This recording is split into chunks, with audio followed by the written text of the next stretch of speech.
Wow, first time at SecT, first time in Sweden. So far, this place is amazing. So bear with me. Hopefully my voice does not fall apart on stage. As best I could, I tried to preserve it, and up till 4 in the morning, 4:30, finishing the slides. But oh man, do I have some really interesting stuff for you guys? Right. So the title of this talk is "How Did I Get Here?" It's hopefully going to be a wild ride. So hopefully you're all awake enough. You've packed full of coffee, and if you haven't, then I won't feel bad if you go out and get some, because it's going to be interesting. So the other name for this talk is "I hired a huge popular company after a major breach, but I'm still horribly vulnerable. What on earth is going on?" Which probably sounds familiar. So who am I? My name is Dan. I'm Vis on the internet.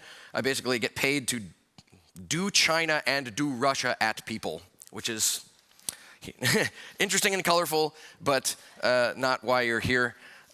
So to get into the meat of things, did anybody know this guy? Oh, I should preface this, and I've been briefed and groomed that I should specifically mention that I'm from America, and in America we do talks with people shouting from the crowd. So half of this talk is based on audience participation. So please feel free to shout and throw things and do stuff. So we're going to need audience participation, otherwise the second half of the talk is going to get really boring. So does anybody know Richard Thiem? I've heard of this guy before. Okay, he did this really amazing talk, DEF CON 19, called Staring into the Abyss. If you haven't watched it, you probably should. Yeah, forward the slides. Yeah, so I've taken an excerpt from his talk that I want to recite to begin sort of to set the mood for this presentation, because it's going to make sense. So this is Richard Thiem. And he says, and I quote, "Everything is gray. The longer you live, the more gray it gets. The longer you do this, the more the blacks and the whites dissolve into this irreducible middle. The industry has developed this narrative which is self-serving, and it defines the view of a reality which is permissible to speak. And when you define the paradigm up front, you don't have to worry about answers to questions because you're determining the questions that are allowed to be asked. And of those things of which we are not allowed to speak, we do not have to worry about. They never surface, they remain anomalous, and they remain this sort of background fuzzy noise." So he tells the story of having a conversation with a person who was in the who had a tobacco company as a client, and this person was asking him to write content for a website. So he asks the person, "Oh, you want me to defend your client," referring to the tobacco company. And the person said, no, we want you to attack the client with a multiplicity of angles, and we'll give you just enough ammo to seem credible, but not enough to do any actual damage or have a smoking gun. And that will give us the ability, now that we have the conversation in a contained place, to inflect the conversation so it becomes harmless. And in the end, we sort of have this digital cage with birds in it. And they have this illusion of the freedom of flying, which comes from flapping, and they believe that they're free to fly when in reality they are not. And now, with the advent of social media, instead of digital birds in real cages, what we have are flocks of birds in cages, and the illusion of the freedom of flying comes that the cage is so huge they don't know that they're in one. So those in the picture of the narrative don't see that there's a frame or that there's a ground of being for the frame. There's no perimeter defense if there is no perimeter, and there's nothing but Mobius strips interlacing forever. Let's not be white hat hackers and forget where we put the truth. Let's simply identify what truth actually is and articulate it. Nothing is harder to see than the truths that we have come to believe so deeply that we don't even see them because our narratives become self-referential. They are bounded by mutual self-interest and characterized by a heavy dose of groupthink. So Eddie Bernays, as an example, publishers asked him to help with selling books. So he went to bright intellectual people and Nobel Prize winners and asked, "Is literacy relevant to America in the 1920s?" And they all said yes, and they all signed off. He called together architects and contracts and builders and asked, "Do you want to help build an America that's viable in the 20th century?" And they said yes. And as a result of that, anyone coming in to buy a home after the 1920s would often find built-in bookshelves. And when people came into these homes and saw the bookshelves, without even thinking of it, they saw empty bookshelves, so they bought books and put books in the bookshelves. So the bottom line in security is we have to be able to assure people that the world is going to be roughly the same tomorrow morning as when we go to bed tonight, and that's a completely different definition than actually implementing and sustaining security. So the TLDR here is themes points are a foundation of why things have become as bad as they are. There is no the problem. There is a cascading litany of problems, but nobody likes to talk about them because the people who can effectively fake it would immediately get outed, and the system would collapse in on itself from the vacuum formed with so many people being outed. So this is our aforementioned paradigm that we have defined for ourselves, which we never talk about or reference, because it defines what questions we're allowed to ask, which is how we find ourselves now struggling to define how somebody is qualified to do information security. So we've designed the system to be hospitable to charlatans and the defined language to attack anybody who asks the wrong questions.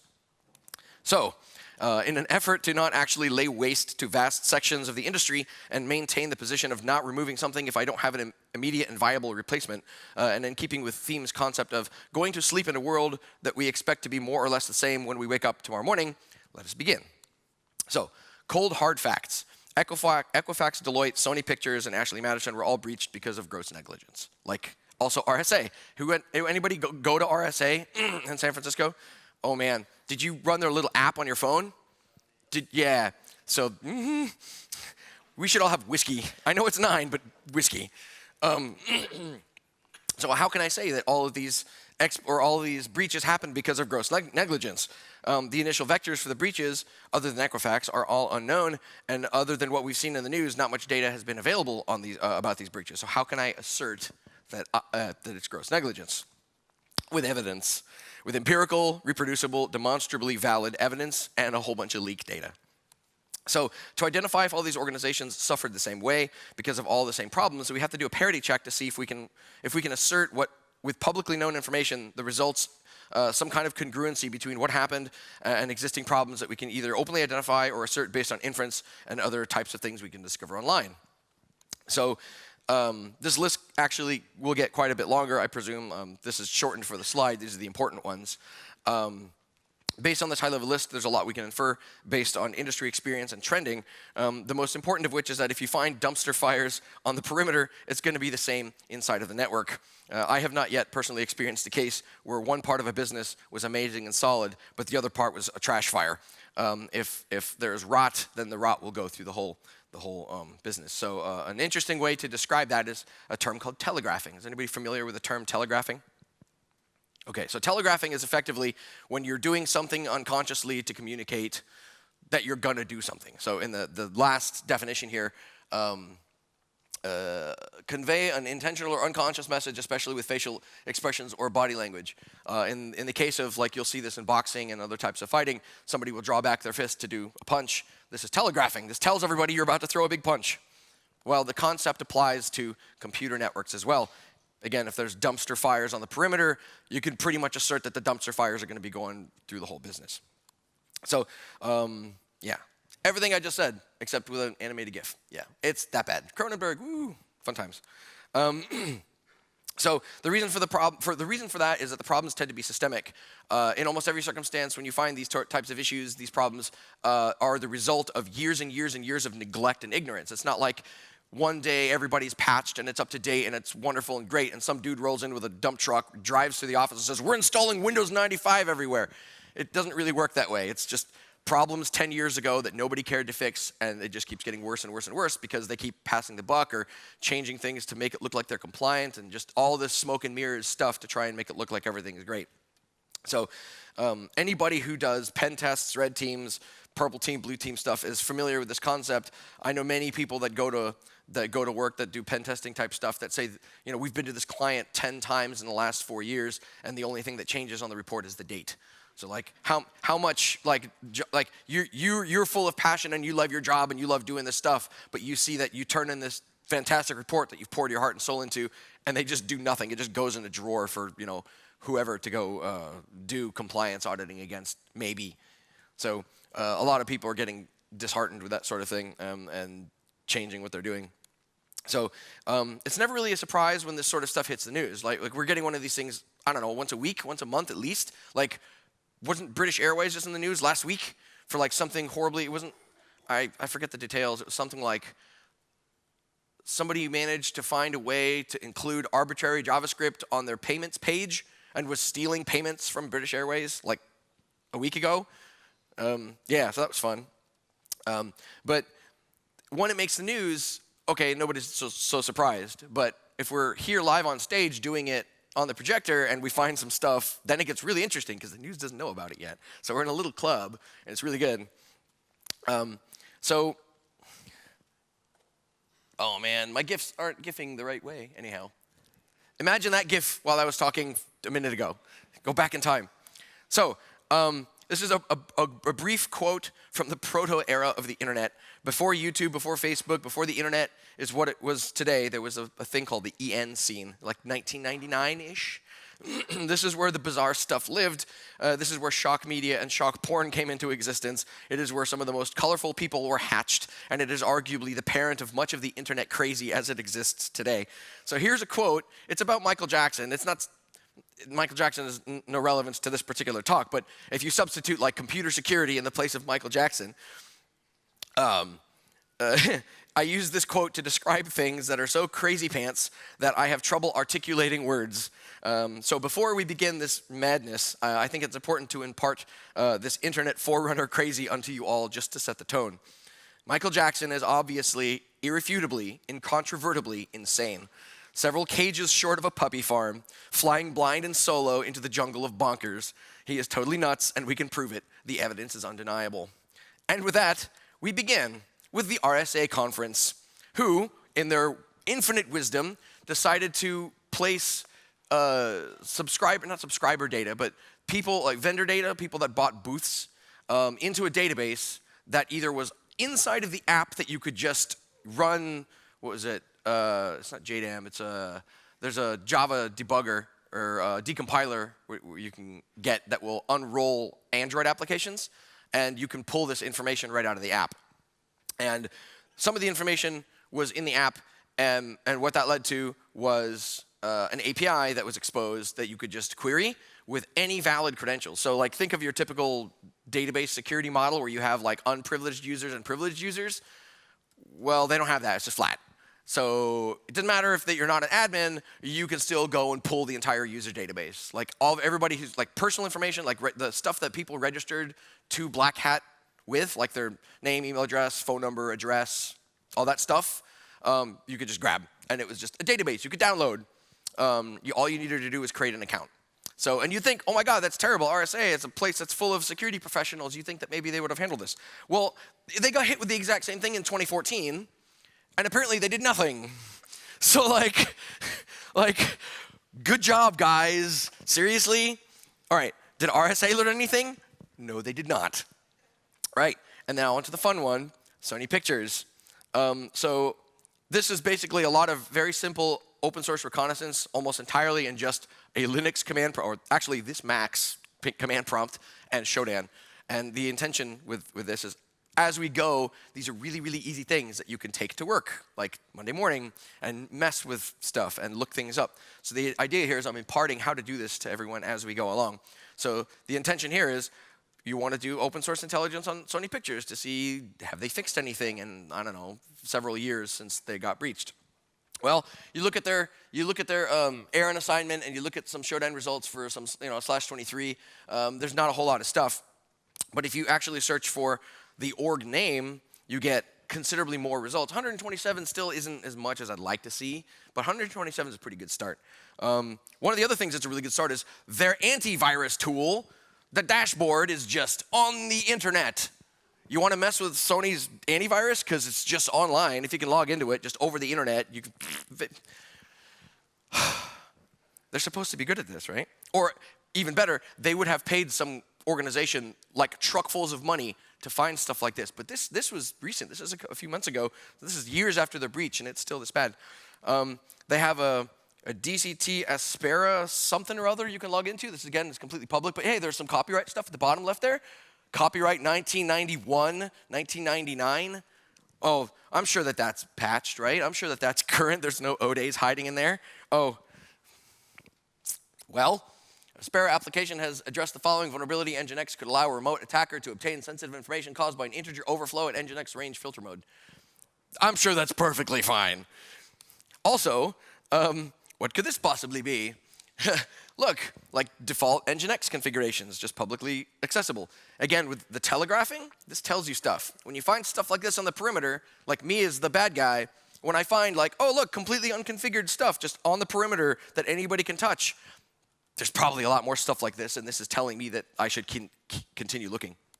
Their SAP system, I don't see a 2FA login anywhere, so that's probably handy. You could probably brute force that. I don't know, who else hoards the leak databases when they come out and has several terabytes maybe of leak data that almost certainly has credentials that are valid for that, because, you know, I might not.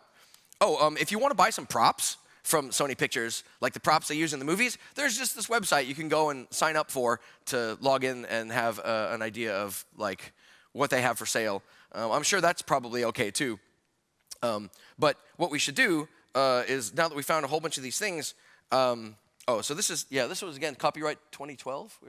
Is it in the screenshot? No, you can't see it, but yeah, fun times. I think this may be like some sort of custom coded interface. But yeah, you can just sign up for stuff, and maybe this machine is behind a firewall. Maybe it's in a DMZ. Maybe you can do some interesting stuff. What could this possibly be? So another really interesting thing to do is to find on machines that are exposed to the internet is SSL certificates. SSL certificates by themselves are a literal gold mine of data. It is pretty ridiculously absurd how much information and inference you can pull from SSL certs. So you look at this thing, and you're like, all right, what do we have? It's California testplayer.crackle.com. That's interesting. SSOEXT-QA.SPE.Sony.com. I wonder what that could be. Could that be the QA version of their single sign-on server exposed to the internet? I'm sure that that's perfectly safe. Here's one of their SSL certs. I wonder what interesting stuff this leaks. Can we look and see what service providers Sony Pictures uses? Because like it's ServiceNow, Equifax. Like just look. Where's another one? There's the SSO one, the Banjo. Yeah. So you start to get an idea of like what services they buy, what third-party services and APIs they use, what they're testing, what's in production, and like we haven't touched their environment yet. This is literally from looking at SSL certs. So like suddenly, again, whiskey. Everbridge test, simple lists, like, and the list goes on. You can do this all day. So we know they use ServiceNow, we know they use Equifax, we know they use Xmatters. Dex Spirit World looks interesting. Maybe we should investigate that. Again, like, good job, you tried. Like, well done, guys, I guess.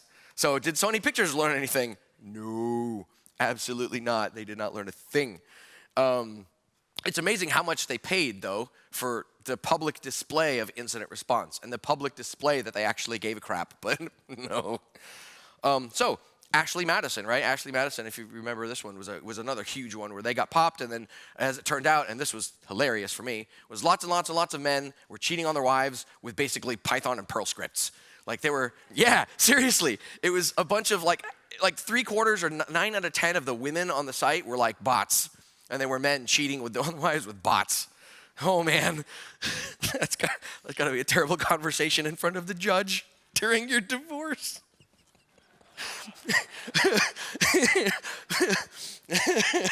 Oh, it's so good. Oh, it keeps going. This is the gift that keeps on giving, and it never ends. So we look at Ashley Madison, right? And I did this. I don't know, maybe 6 months after they got breached, maybe less. Something like that. And I ran a tool. I think this one was Cloudfail, which is a tool you can aim at a domain, and it will tell you if it is able to find the IP addresses of machines before they were put behind Cloudflare as a sort of deobfuscation method. And I found nothing effectively. Like everything was behind Cloudflare or Akamai. I wasn't able to find anything, and I'm like, wow, that's really bizarre. I'm going to keep looking. So I did a DNS brute force, and I looked at all the stuff that I was able to find, and I found a whole bunch of subdomains for their domain. Again, I ran everything through Sublister, and I'm like, I can't find anything. Like I go to the site, and the site is up, and like they're still accepting new customers, but like I've never experienced this before. Like I would expect them to have also been on fire, like as bad as Sony Pictures. I'm like, that's really weird. So I started asking questions, and I was able to, and this is amusing, I tracked down the CISO, And they hired in this new guy. This is the CISO, and he ended up talking to me for a little while, and I'm like, hey, full disclosure, I'm doing research on a whole bunch of companies that got breached, and your company is one of them, and I wanted to show you the things that I found and let you know that I haven't found anything, and so far as I can tell, we think maybe the company got sold, and the people that bought it, like, actually had security talents and were able to secure stuff and control Z a bunch of really terrible decisions. And he was like, oh, no, we did that. And I'm like, you did what now? So they rebranded the company to Ruby Life, and then they brought in some security talent, they brought in some external stuff. They brought in, a third party was brought in, they did a full stack redesign, they did third-party SOC and third-party incident response. There was a full source code review, ongoing assessments, and they refreshed their entire governance program. The company then hired a CISO to lead and build out a security team while reporting directly to the CEO and the board. So I was sort of taken back. I'm like, they did everything that we've been saying that people should do for like 10 years, and it worked. Holy shit, like, people listen to us? That's amazing. So, like, I wanted to call this guy out as, like, he did it right, and it worked. And, like, you go back, and it's like, there's nothing on the perimeter. Like, you can't, and I was like, well, fucking, like, good job, guy. Holy shit, well done. That's amazing. So I'm like, this guy's my case study now. So, like, if your company catches fire, and you actually do the right thing, then, like, it works. So, I mean, it's a great litmus test, but yeah, I was very pleasantly surprised, and I thought that I would call the guy out publicly and say, well done, good job, guy. So now we move on to the fun one, Equifax, right? Oh boy. Yeah, I encourage people with laptops in the crowd to play along, because whoa. So, Equifax, what was it? They got popped with Apache struts because they decided they didn't feel like patching. And then on the Twitter's lively screaming debates about patching is hard versus like apt-get install can't be that hard, are you high? Like so there's a whole bunch of that happens behind the scenes. That's like the hacker kids up until 4 in the morning screaming at each other on social media. But this is what's happening in the background. Lots of different stuff. Oh, so this screenshot on the top left here is a really cool thing for anybody. Anybody unfamiliar with Shodan, doesn't know what Shodan is? Okay, so Shodan is basically a search engine that harvests port data. Let's basically like imagine Nmap, but like, so imagine Nmap and Google had a baby. Imagine that you have, that's about right? So you have this thing, and it scans the entire IPv4 global internet perpetually forever. It takes something like 3 weeks to do one full scan. So some of the data could be a little dated, but it does something like 315, 320 different ports, and it returns the port data, and it shows you the headers, like here's port 80, it's running this web server, blah, blah, blah. There'll be plenty more screenshots you'll see. But the cool part is you can run this facet query at the command line, and I'll be doing that later in my talk in the demo. You can say, for this organization name, show me the number of every unique port that exists in the database. So you can look at just that, just a single one-liner, and say, are there going to be dumpster fires on the internet for this host? And if you see anything besides like 80 and 443, for example, if they have publicly accessible stuff, then the needle starts to move closer and closer to yes. So in this case, you look for this 1/19, and you see port like 111, 179, 123, 23.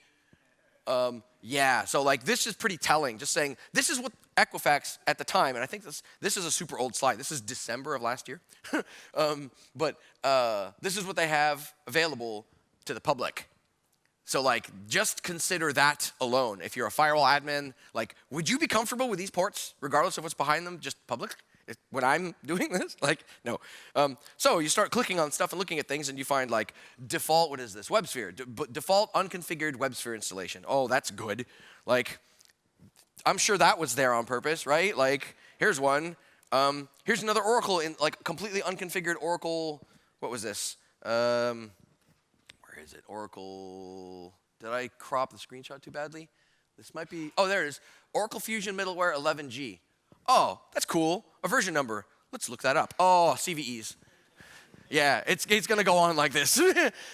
But yeah, anybody want a shell? Because there's shells in there somewhere.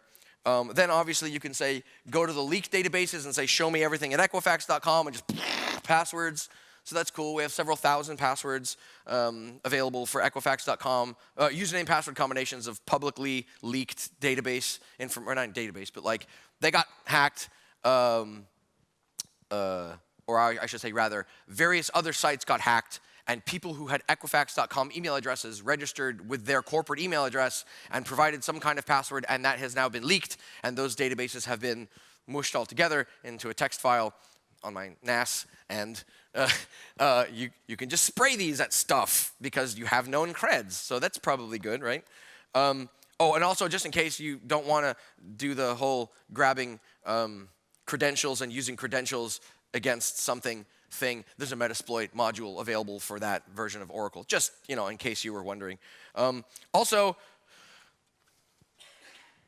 does anybody remember what version of Tomcat it was that got popped for Equifax? I'm pretty sure it was 7082. And this is after I don't know how many millions of dollars of remediation and incident response. Like the people that Equifax ostensibly paid millions of dollars to didn't think to look on the front end to see if they took the thing down. It's like the fire department showing up to put out the house fire and saying, oh, I was on fire when we got here, and oh my, it just goes on like this forever. But yeah, again, so same deal. Let's look at some of the SSL certs associated with Equifax. That's interesting. Like, they have all these interesting domain names that like don't necessarily have anything to do with Equifax. And this tells you what services they have available to other companies. So when you see these, you know that it's actually Equifax and not that company. So that's interesting. That's very telling. Subject, Missouri, St. Louis, TalkX Corporation Data Division, OU, for intranet use only. That's an internal cert on the internet that I found on Shodan. I'm sure they did that on purpose. Yeah, totally. Something called LifeRay. Don't know what this is. Never really spent a lot of time, but like version 7.0.10 GA1, June 15th, 2016. And again, this was from December 2017. So it's about a year and a half old. Oh, CVEs. Yeah, we're seeing a pattern develop, right? And in some of these cases, one of these is a really good one. I think it was a directory traversal allows remote attackers to have unspecified impact via like %2e, encoded ... So yeah, just straight up old school like .. directory traversal. Well done, good job.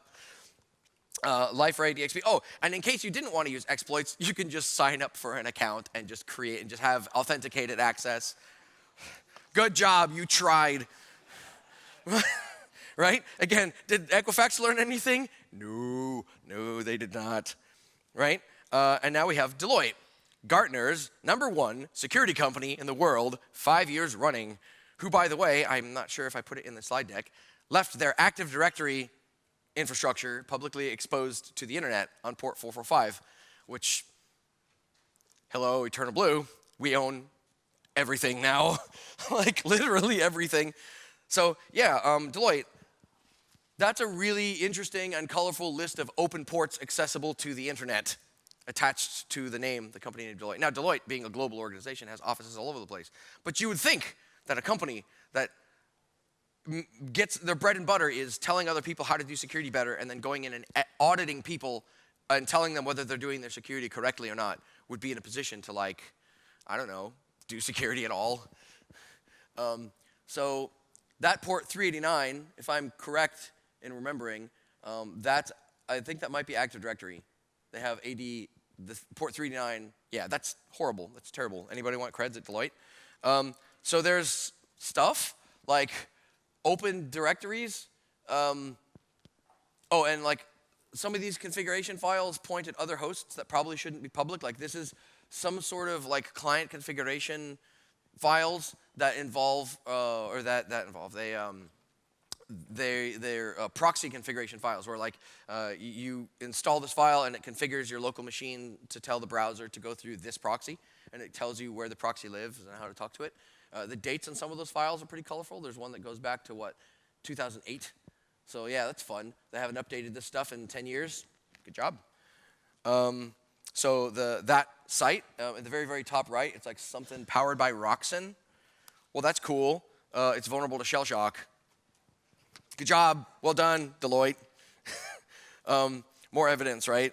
Go anywhere. So this is like remote control software, and there's Googleable default creds. I don't remember if they worked. They may have, but yeah, I mean, again, if there's smoke, there's fire. If there's rot, it goes all the way through. The derp is very strong. Their SAP NetWeaver installation is publicly accessible, and again, easily Googleable default credentials. They may work. I don't remember if I tried. I don't think I did. This was particularly interesting. Deloitte has 12 NTP servers that are publicly accessible. And you're thinking to yourself, but that's NTP, who cares? Well, you can use NTP to do amplified denial of service attacks. So if you want to, I don't know, attack China or Russia with Deloitte's NTP servers and maybe cause this crazy international incident, like, I'm starting to get the impression that the incident response, they wouldn't be able to figure out who did what, but it'd be a really hilarious thing in the news. This one, I found this was, I think, the gem of the Deloitte findings. This is port 143, an IMAP server. Its host name is identifying itself as mail.cybersoc.deloitte.es, which seems to be something cyber related in Spain. You would presume that the use of the word cyber would mean that they have helmets and goggles and laser guns and like they know what they're doing, right? Well, it turns out that this, what is this? Zimbra version 8.6.0 GA1194 CVEs.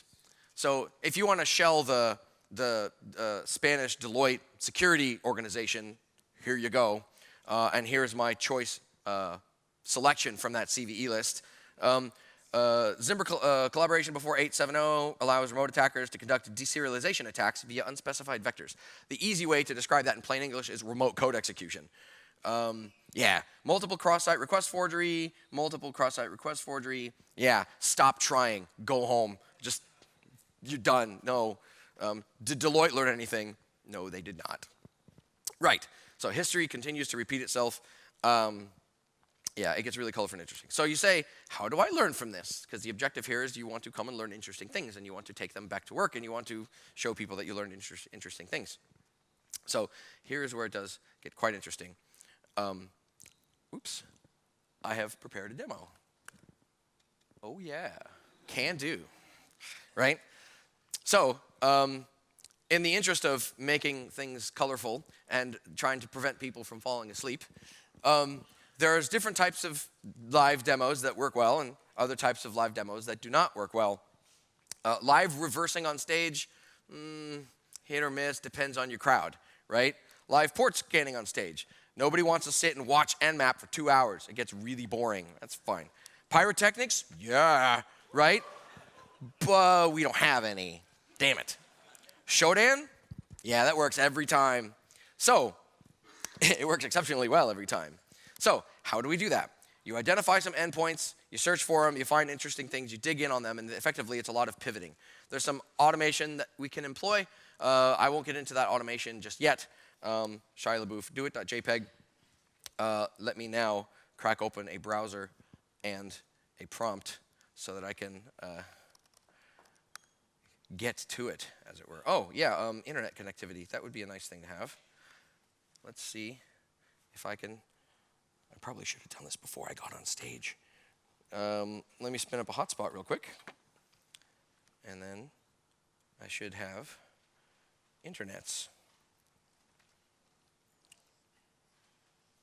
Bear with me for just a moment. There we are. Does it work? Yes, it does. All right. So here's one. And then, oh, come on, where's my cursor? There it is. Right, and then there's two. And we will need both of these. All right. And this is the audience participation component of the talk. So what I would like you to do is to think about a company that has a very big externally available surface that would plausibly have a lot of colorful things on it. Try, if you can, to think of companies that do not have known sharp people working for them, like things like Google and Facebook and Uber and like LinkedIn will probably not have interesting stuff on the perimeter because they have competent people working there doing security. However, in the past, we've had very, very good luck with government technology contractors, medical device manufacturers, things of that nature. So does anybody have and I have one just in case that, nobody can think of one or nobody wants to shout at me despite me berating the crowd, demanding people shout at me. Does anybody have an interesting company? Ericsson, we can try. I have not looked them up yet. So it's like that, right? With 2 C's? Oh, double S. So you can search for the name and you get a bunch of results. But what you're looking for is, you're looking for this field here that says what the actual organization is. So you can say, no, you can do org :Ericsson. There we go. Almost 3,000. Wow, almost 3,000. Oh boy. SSH, 455 SSH endpoints. Oh, now we're getting interesting. It's like, yeah. So that is colorful. So patent.ebusiness.ericsson.net. Again? Like that? It's going to get real weird soon because we're not going to be able to see stuff. But hold on. I can do that, and that will probably help. Is that better?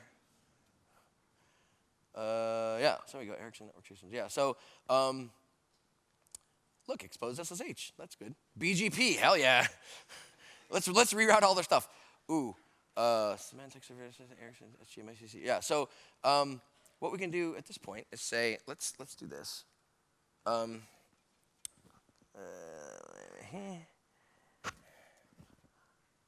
Is that big enough? Maybe. So we'll do Shodan, stats, facets, port, colon. Let's go to the top 50 ports. Org, Eric, Sudden, like that. And it should give us the top 50 accessible. Oh God. Well, I hope there's nobody from Eric. Oh my God. Like, there's some distraught, hold on. Anybody know what 389 is? That's LDAP. Oh, God. 5900. Oh, buddy. Oh, yeah. Yeah, there's some good ones in here. Yeah, this could take us out through the rest of the con. 3389. Oh. Wait, how many? 19? Okay. This is how it starts. We're going to be here till 4 in the morning. Oh, man. Yeah. So, fun point of fact. RDP, remote desktop on Windows, will wrap itself in SSL. When you do that, unless you do it by hand or unless you go and change the cert later, it's a self-signed certificate. Are there any SSL folks in the crowd that have had to deal with PKI or anything like that? Okay. If you have a computer inside of an Active Directory network and it creates a self-signed certificate, what is in the signing authority field? Anybody want to? Yeah. The fully qualified domain name of the host on Active Directory. So, if you don't know what the AD domain is, it gets leaked to the internet when RDP is exposed. So let's see if we can find Ericsson's internal. Yeah. Let's go for port 3389. And if we're lucky. Oh, hey, buddy, look at that. Jazz tolls, RDP, self-sign. Yeah, see, all self-sign.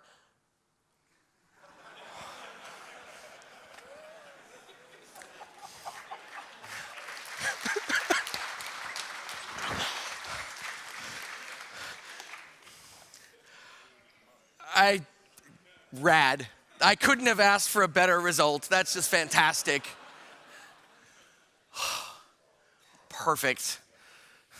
So yeah, pick an exploit, throw a dart, whatevs. Like, you want shells? You got shells. Yeah, oh my God, that's fantastic. That is so good. I mean, I was gonna say, like, look at this, we know what their internal naming schema is, but no, this is, no. It's like going to the gas station to put gas in your car and money starts coming out of the machine. This is amazing. I don't know what's going on, but I like it. Like, holy crap. Well, oh God, that's fantastic. I'm gonna put that in my pocket. So I've done this talk a handful of other times, and it's unique every time because the second half of the talk is basically this. Somebody shouts a name from the crowd, and I find some stuff, and everybody laughs, and yeah, it encourages the drinking and the shenanigans. So let's see. The first time I did the talk, somebody told me Northrop Grumman, and I found sort of the same thing. I found a military contractor that had RDP exposed to the internet, which was interesting. My comment was, anybody want to launch some missiles? I guess this one's anybody want to ship some phones, I guess? Or, oh, no, hey, anybody want to pop some baseband? Like, yeah, I want some baseband Ode, right? Because, that's worth lots and lots of money. Just don't get shot. Yeah, because that's a thing. But the second one was some kind of medical hardware provider. And they had, so you remember how in these results you can say, like, let's just look at this one. You can say, what are you doing? What are you doing? Come on. Okay. It's difficult for me to get to my point because I keep finding fires. Like, holy crap. Anyhow, so you'll see like the alternative DNS name. So you have like the original DNS name for the certificate as it's issued, and you'll find like alternative DNS names. And like I had a couple in some screenshots earlier in the talk, but you'll see like this section on the right, which is this column. Well, in the case of this medical provider, it was like 10 pages long because instead of having an asterisk, like a wildcard certificate, they had individually listed out every single host name, both internal and external for the entire organization. And it was just like the XP finding. I'm like, well, the talk's done. I can't find better than that on stage. It's just not happening. But yeah, XP, that's glorious. Yeah, exposed SM, well, at least it's version 2, so we can't eternal blue them. But if my array at home was faster, I could quickly look up leaked credentials for Ericsson and then maybe try terrible username password combos against this exposed SMB machine. But this is actually, let's see what on earth it is. What are you? You're just an unconfigured Windows server. Fantastic. When I see stuff like this, the first thing that comes to mind is they're probably not logging anything. I can beat up on this thing for weeks and nobody'd ever notice. And if I take it down, nobody's going to notice because it's not a production server that's doing anything interesting. Alternatively, I could be completely wrong, and it could be like a jump box. This could be how people VPN into the environment. And if I break this thing, then like nobody can get access to it remotely. But then again, it is running Microsoft SQL, just publicly accessible. What are you doing? Anyhow, oh my God. I've had those comments in the past where people say, oh, that's just got to be a honeypot. And I would challenge you to say, show me any other honeypot in the world that looks like that. Because generally speaking, as somebody that's deployed honeypots, it's custom software. Like it's some fancy pants custom, like when you do like an SSH honeypot, it's not just OpenSSH, Debian, blah, blah, blah, blah, blah. It's some sort of fancy pants name. It gives you a custom name. Because the idea is you want the other people on your team and the people you're working with to know that it's a honeypot, and you want the bad guys to try and break into it. Because generally speaking, unless they're either getting paid quite a lot of money or they are like nation-state attackers, most bad guys don't do this before they just find something and attack it. They find OpenSSH and they try and brute force it, and if the credentials work, they get in. They don't bother looking at the headers. So generally speaking, so like, I'll put it this way. Can I get to the me? Wait. Me? Is it this? There we go. So you can actually go to Shodan and say honeypot and find honeypots. So I'm just saying, like, if you think it's a honeypot, you can validate your assertion of whether it is or not because they're really easy to find. So you'll find stuff like, let me see if I can find one really quickly. Cloudflare. You'll find like Tritium Niagara ICS devices. Ooh, CareNet. That's fun. Oh, look at DNS honeypot 666. I wonder if that's a honeypot, right? So I mean, like, could it be a honeypot? Maybe, but like, if you want to actually use a legit vulnerable Windows machine with a whole bunch of legit vulnerable Microsoft services as a honeypot, you better put like a brick wall around that thing and the rest of your environment, because if that thing gets popped and it's full of any credentials, like imagine if you have a honeypot that's connected to your corporate network. Why would you do that? It's attached to Active Directory. I'm just going to get on there and run Mimikatz, and now I have all your creds. Probably not the smartest thing to do. Let's see. I'm not going over, am I? Okay. Anyhow, yeah. So is it a honeypot? Probably not. Honeypots aren't really covert. They're not so good at telling you that they're not honeypots. So just I'll put it this way, the likelihood that what we found as a honeypot is incredibly slim. It is, what is the phrase? Never attribute to malice what can be attributed to stupidity or something like that. Yeah, so it's a lot easier to presume that somebody's just been dumb and left a machine online for 10 or 15 years without it being noticed. Like, we did an assessment one time for a book publishing company, and they had a machine on the network that was publicly accessible that was it was bridging the internet to their LAN, and the only reason that it was still up was because somebody had removed it from their internal wiki before they took it offline. So the people that were supposed to take it offline saw that it was not in the wiki anymore and went, oh, cool, somebody handled it. And it just sat there, ignored and unpatched for like 5 years. So it was trivial to get in, and because it had been sat there alone and unpatched and not rebooted for years and years and years, we shelled it, ran Mimikatz once, and had domain admin credentials. And we're like, well, the gig is over, I guess.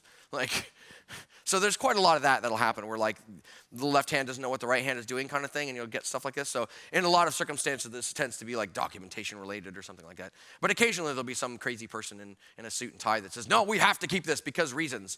But then you catch them sniffing glue, and somehow this is okay. Yeah. So yeah, as far as honeypots go, like, they're pretty obvious.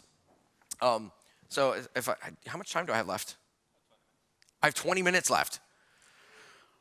Okay, so, yeah. So my pocket, you know what, I'm going to do this so I don't hurt my neck. Let's do that. That's handy. Yeah, I can see things now. Okay, so my pocket company, which is the term that I was using for, in case nobody shouted anything interesting from the crowd, but you guys are fantastic. That was like the best one yet. Well done.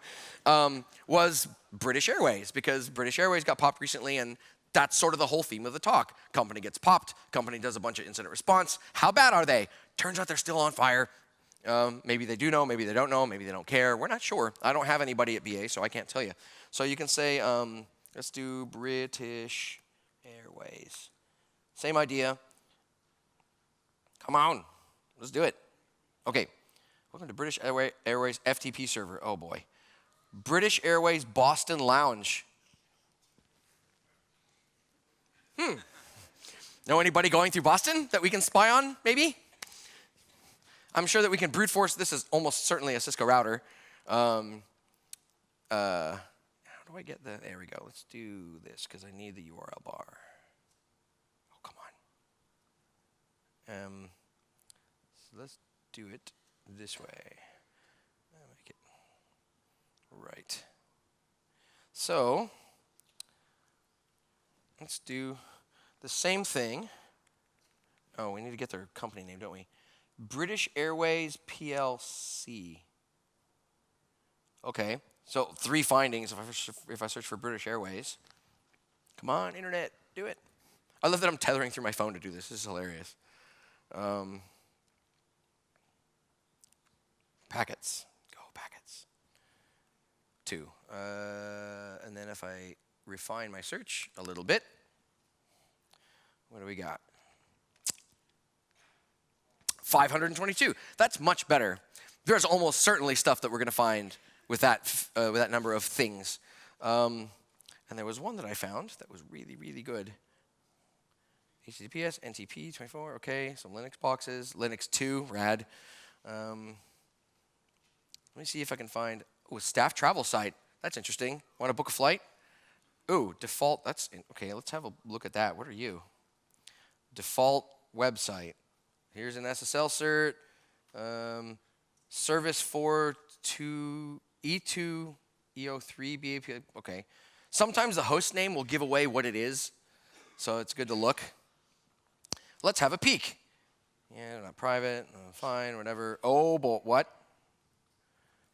I'm sure this is fine. What? What? I don't, that's their default for, what? Okay, that's their default landing page. Okay. So very matrixy. Default managed for written, welcome page, probably the same. Something. There was one. So full disclosure, this is what I was doing up until 4 in the morning this morning, was like investigating BA just to make sure I had some really interesting stuff. So oh, hey, look, SAP. That's cool. Let's have a peek. Well, you know what? I'll pop that open in a new tab. We'll look at that in a sec. Error. Wait, what's that error? Fedhub.iai error group. Oh, error group. Okay. Could be interesting. We'll come back to that. Where's the good one? Show me the meat. SAP, default web page, forbidden. What is this? BAPLC. Was it this one? It might have been this one. Okay.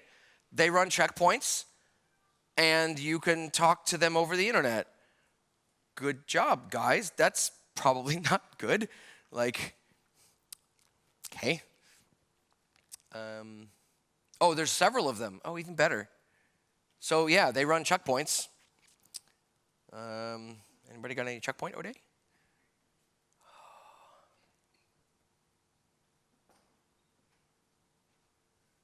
Welcome page 404, moved, default welcome page, customer history. What are you? You are colorful and interesting. What are you? Big IP. Okay, so they use F5s, Big IP server 7UAT BOK. They use F5s and they use checkpoint. We're learning. v7uat.baplc.com.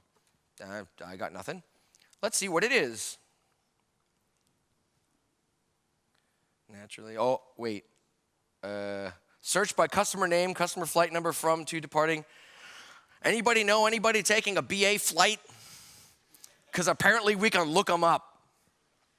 Like, I don't know, but, oh, it does say confidential, doesn't it? Oh, buddy. Good job, guys. Well done. So yeah, like, I suspect that this has probably been, oh, look, it's future development currently and not currently in use. Great. What is this? Loyalty program details? Oh, man, I wonder if I should put mine in. I wonder what we'd find. Or like, tick or 1 = 1, right? Like, this is some very colorful and interesting attack surface that I encourage you all to explore. Yeah, anyhow, I think that's about as far as I have for the really colorful, interesting meat of things. If anybody I still have a few minutes, but if anybody has another company they want me to try in a couple of minutes before I get thrown off stage. What? What? We can try. How much time do I have? Oh, well, in the interest of getting the next speaker on stage quickly, I'll just take QA out to the lobby. So I'll call it if you want to talk to me about this stuff or just rant at me or stab me because this was your company and you want to knife me and leave me in the alleyway, that's cool too. I'll make room for the next speaker. Thank you all for being such a wonderful audience. I really appreciate you calling out the best finding yet. Fantastic. Well done. Thank you very much.